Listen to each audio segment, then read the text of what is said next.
Hey everybody, it's Kia. Welcome back to my channel. So today I wanted to share with you guys our August 2020 debt payoff tracker. I have gone through, I've filled everything out, and thank goodness my voice is finally coming back. It was a long couple weeks. I don't think I've ever had my voice kind of stall out on me like that for as long as it did. So I'm feeling much better today, so I wanted to go ahead and get this video recorded for you guys and get it uploaded. I'm super excited to say that we did pay off 2 items last month. So we were able to tackle a few things on here, and we are finally under the $100,000 mark for the debt that we're tracking. So super excited about that. If you are new to our channel, thank you guys so much for stopping by. We really dove into our debt-free journey in May, and that's when we decided to really hit it hard, redo our budget, redo the way we're tracking our finances, and just kind of reset everything.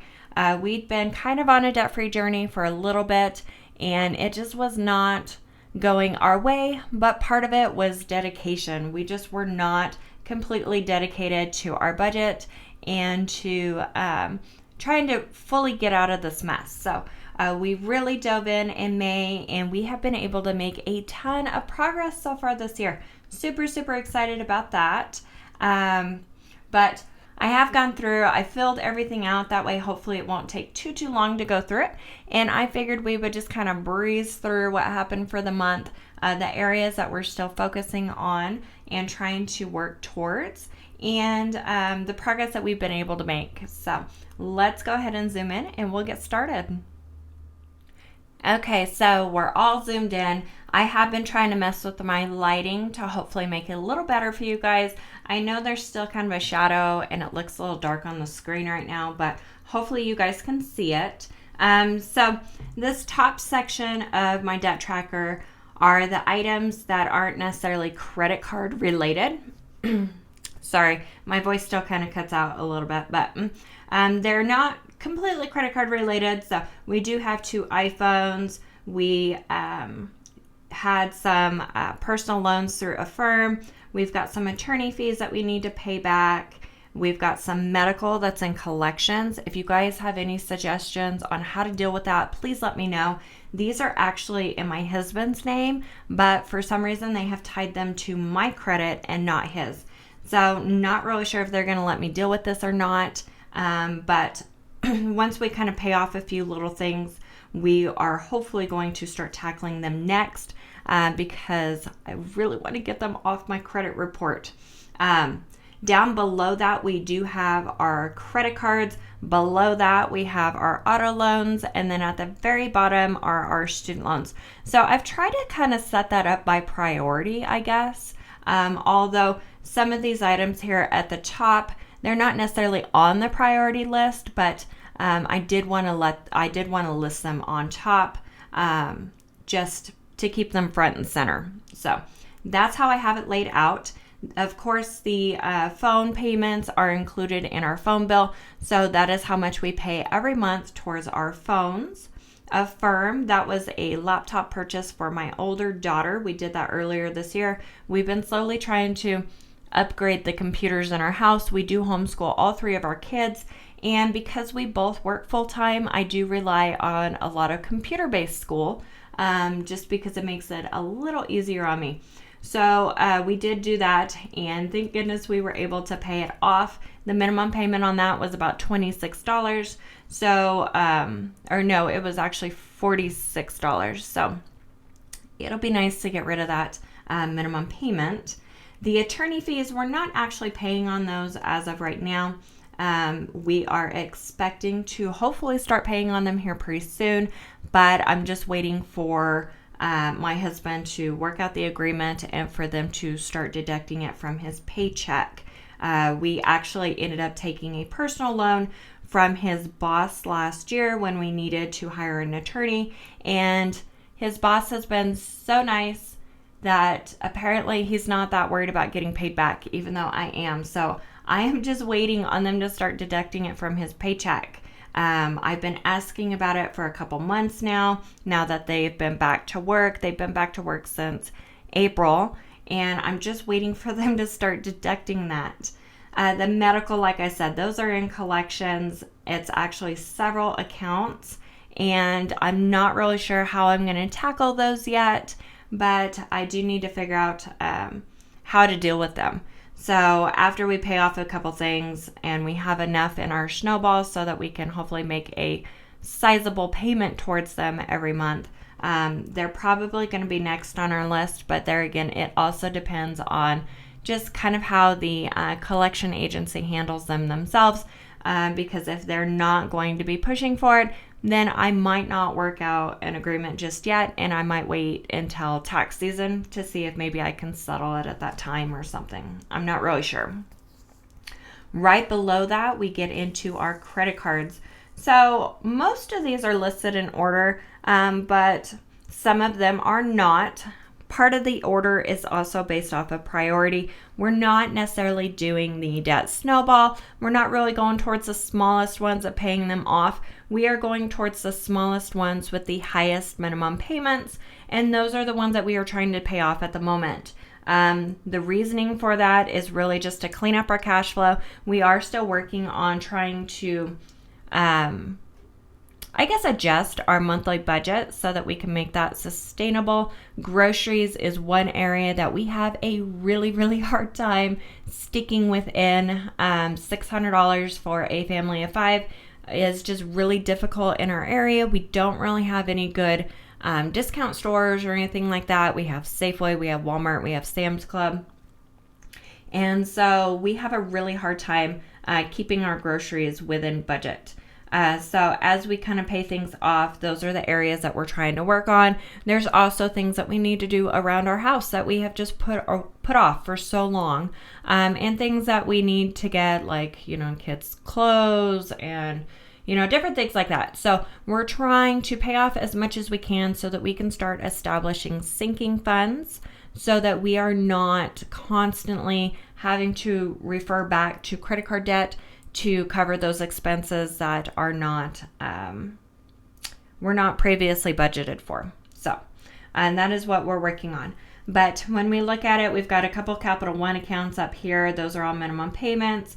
JCPenney's was a minimum payment. Bank of America, Amazon Store. I actually pay a little more on that, and that is because that's where our Kindle Unlimited subscription was going. So between the interest that does get charged on that account and the Kindle Unlimited subscription, I did increase the monthly payment to be $50. Since then, the payment has kind of started coming out of the bank account, which is fine with me. I really don't care where it gets paid. I just want to know where it's being paid. That way it doesn't surprise me. So that is why that payment's a little higher. Citi, part of this is interest-free and part of it is not. So we do have some interest on here. And we did make the minimum payment. The Capital One GMC, that's minimum payment. The Visa and the MasterCard through Credit One, those are minimum payments, and sadly, those are charges for my husband. So right now, we have been really focusing on going through and unlinking all of the cards from any online accounts so that they do not get used, and setting up an allowance money so that there again, we can make small purchases without doing this. So hopefully we'll be able to make that. I think we're going to be pretty good for September. Let's see. Below that is our Capital One account. This one was a big priority for us, even though it wasn't listed on the top. It was interest-free until October, and we had a goal of paying that off before the interest-free period expired. It was actually primarily a balance transfer card at the beginning of the year, and then we did have to put a couple things on it at the end of last month, but we officially paid that off kind of beginning of August. So super, super excited about that. Chase, Best Buy, Sam's Club, Discover's, the last Capital One account, State Farm, and Wayfair. Those are all minimum payments. There were no charges on any one of those cards, so super, super excited about that. That is all just interest. That's one thing I like to see in the plus column is the interest that we're paying or the charges that accumulated on those cards. That way we can hopefully not charge on them anymore would be the goal. And 2, just so that I can have that kind of in our face of this is how much money we're paying towards interest every month. It is crazy to see how quickly that adds up. So those were all interest. The bottom section underneath Wayfair, those are our 2 vehicle loans. We do have a Highlander and a Prius. They are both financed through Capital One. The Highlander has a pretty low interest rate, and I'm not really sure what the Prius interest rate is, but as you can tell, it is quite a bit higher than the Highlander interest rate.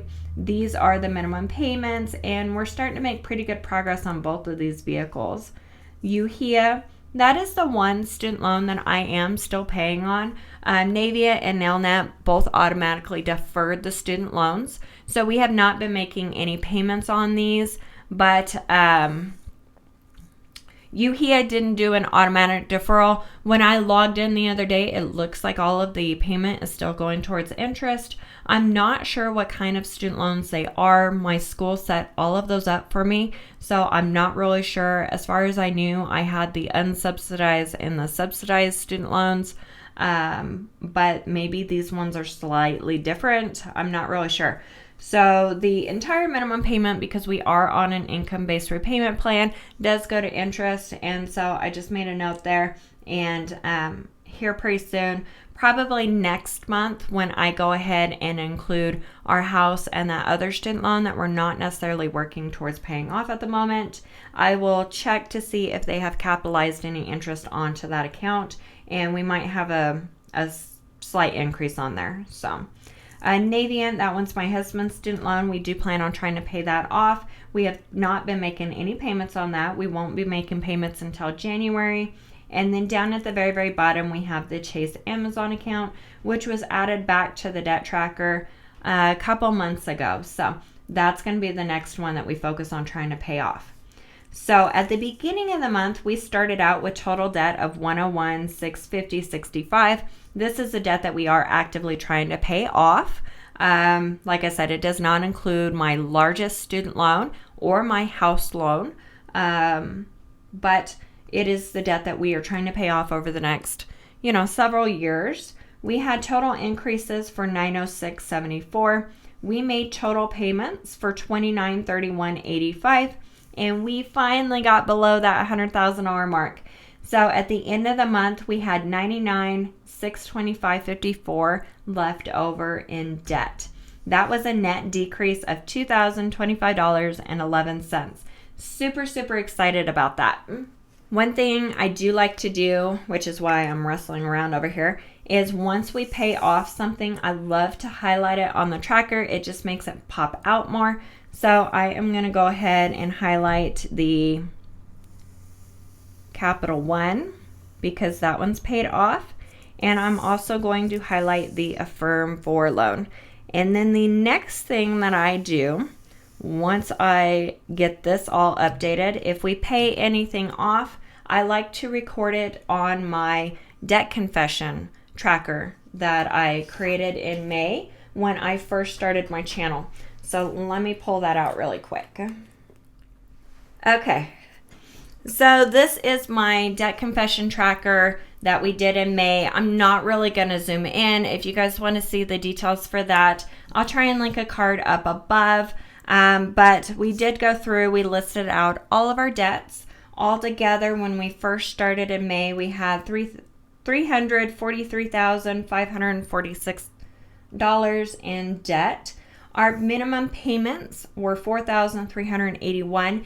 Anything that is highlighted in yellow are items that we have paid off. So as you can tell, it is getting to be quite colorful. So super, super excited about that. We've made quite a bit of progress, and we were able to even pay off a few things in September as well. So super, super excited about that. But figured I'd go ahead and share that with you really quick. I hadn't shared it in a little while, but that is something that I do like to do after I fill out the debt payoff tracker. So thank you guys so much for joining me today. I hope you guys enjoyed the video, and we will see you again soon. I will be doing a video later this week for our October budget, and I'll probably wait until after I get my husband's paycheck, and then we'll go ahead and do the first paycheck budget as well, all in one video. That way, hopefully, we're not kind of staggering out the same budget videos. So